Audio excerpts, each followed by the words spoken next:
हाय दोस्तों, आज आगे आने वाले स्टैंजास को देखेंगे। अनंत अंतरिक्ष में अनंत देव है खड़े, समक्ष ही सुबाहु जो बड़े बढ़ा रहे बड़े बड़े।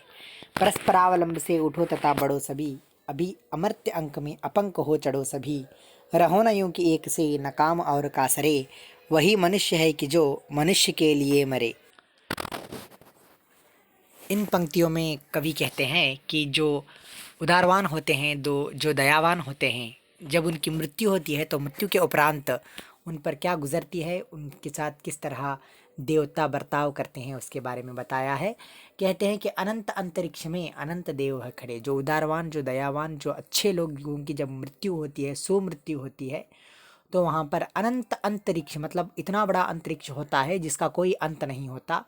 और अनंत देव वहाँ पर इस व्यक्ति के स्वागत के लिए खड़े होते हैं जिस व्यक्ति ने सुमृत्यु पाई हुई होती है।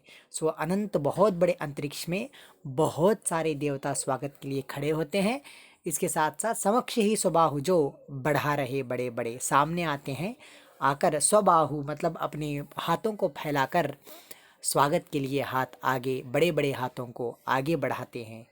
परस्परावलंब से उठो तथा बढ़ो सभी, सब लोग परस्परावलंब मतलब एक दूसरे की मदद करते हुए, एक दूसरे का साथ देते हुए, एक दूसरे के साथ जीवन बिताते हुए सब लोग उठो और आगे बढ़ो, अपने जीवन में लक्ष्य हासिल करो। और सबके साथ आगे बढ़ने की बात यहाँ पर की गई है, अपने स्वार्थपन के साथ नहीं, अपने स्वार्थी बनकर नहीं, परस्परावलंब के साथ आगे बढ़ने की बात यहाँ पर की गई है। इसके साथ आगे बोला गया है कि अभी अमर्त्य अंक में अपंक हो चढ़ो सभी।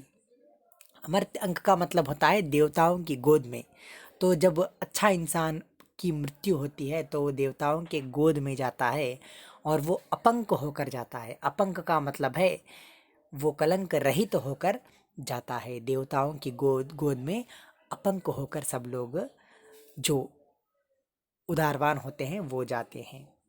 रहो न यूं कि एक से न काम और कासरे। और कभी यहाँ पर मैथिली शरण गुप्त जी बताते हैं कि इस तरह जिंदगी बिताओ कि एक दूसरे का साथ बने, एक दूसरे का काम एक दूसरे के साथ हो। ऐसा ना हो कि मैं मेरा काम वो उसका काम, ऐसा ना हो। रहो न यूं कि एक से न काम और कासरे, ऐसा मन बिल्कुल मत रहो कि तुम्हारे न होने की वजह से दूसरे का काम न हो। ऐसा ना हो, सब एक दूसरे के साथ आगे बढ़ो। इसीलिए वही मनुष्य होता है जो दूसरे मनुष्यों का साथ देता है। और एक बहुत महत्वपूर्ण बात यहाँ पर मैथिली शरण गुप्त जी बताते हैं आगे आने वाले स्टैंजा में कि मनुष्य मात्र बंधु है यही बड़ा विवेक है, पुराण पुरुष स्वयंभू पिता प्रसिद्ध एक है। फलानुसार कर्म के अवश्य बाह्य भेद है, परंतु अंतरैक्य में प्रमाण भूत वेद है। अनर्थ है कि बंधु ही न बंधु ही व्यथा हरे, वही मनुष्य है कि जो मनुष्य के लिए मरे।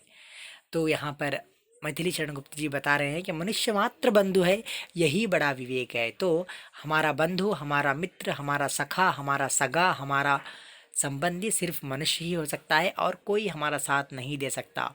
तो इसीलिए हमें एक दूसरे पर अवलंबित होते हुए, एक दूसरे का साथ देते हुए, एक दूसरे की मदद करते हुए आगे बढ़ना, यही एक विवेक है। विवेक का मतलब है यही एक समझदारी की बात है। इसीलिए कहा गया कि पुराण पुरुष स्वयंभू पिता प्रसिद्ध एक है। जो पुराण पुरुष है, स्वयंभू का मतलब है शिव, जो पुराण में शिव है वो कहा जाता है कि पिता है, पिता के समान है। जिस तरह वो एक है इसी तरह मनुष्य भी एक है। फलानुसार कर्म के अवश्य बाह्य भेद है।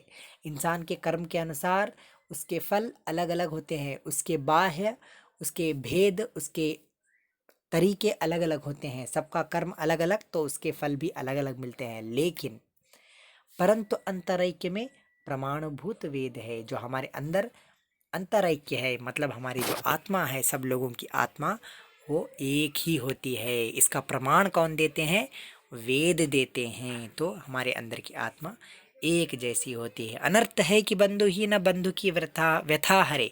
ये बात अनर्थ है, ये बात बहुत बुरी है, ये बात बहुत ही कठिन है कि बंधु ही न बंधु की व्यथा हरे। हम सब एक दूसरे के साथ देना ज़रूरी है। हम एक दूसरे की व्यथा नहीं हरेंगे, एक दूसरे का साथ नहीं देंगे, एक दूसरे की तकलीफ़ को, मुश्किलों को दूर नहीं करेंगे, तो ये बात अनर्थ है, अशुभ है, अमंगलकारी है। इसीलिए वही मनुष्य कहलाता है जो दूसरे मनुष्य का साथ देता है, दूसरे मनुष्य का उद्धार करने में अपना योगदान देता है। अंतिम स्टैंजा है, चलो अभीष्ट मार्ग में सहर्ष खेलते हुए, विपत्ति विघ्न जो पड़े उन्हें ढकेलते हुए। घटे न हेल मेल, हाँ बढ़े न भिन्नता कभी, अतर्क एक पंथ के सतर्क हो सभी। तभी समर्थ भाव है कि तारता हुआ तरे, वही मनुष्य है कि जो मनुष्य के लिए मरे। सो यहाँ पर कहा गया कि हमारे रास्ता जो है वो सच्चाई का रास्ता हो, अच्छा रास्ता हो।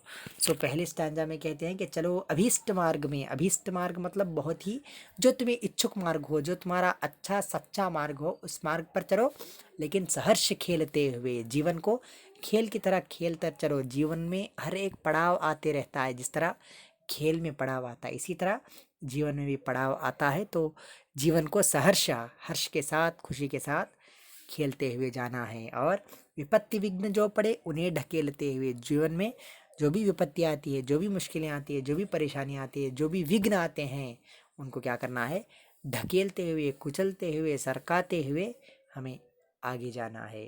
घटे ना हेल मेल, हाँ बढ़े ना भिन्नता कभी, कभी भी हेल मेल नहीं घटना। हेल मेल मतलब एक दूसरे के साथ मिलजुल कर रहना, कभी भी न घटना है। सबके साथ सबका विकास करना हमारा एक ध्येय बने।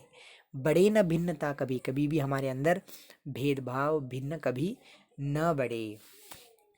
अतर्क एक पंथ के सतर्क पंथ हो सभी। अतर्क मतलब बिना सोचे तुम एक हो जाओ, एक होने के लिए कोई सोचने की ज़रूरत नहीं। लेकिन सतर्क पंथ हो सभी, हमें सतर्क रहना ज़रूरी है, क्योंकि कुछ दुष्ट शक्तियाँ होती है जो हमें अलग करने की कोशिश करती है। इसीलिए सतर्क पंथ होकर, सतर्क सतर्क होकर, अलर्ट होकर हमें आगे बढ़नी चाहिए।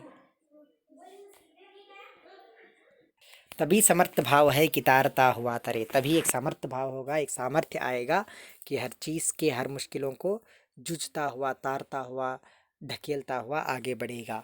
इसीलिए अंत में कहा गया है कि वही मनुष्य है जो दूसरों के बारे में सोचता है और दूसरों की भलाई चाहता है और दूसरे मनुष्य के लिए मरने को भी तैयार होता है। धन्यवाद।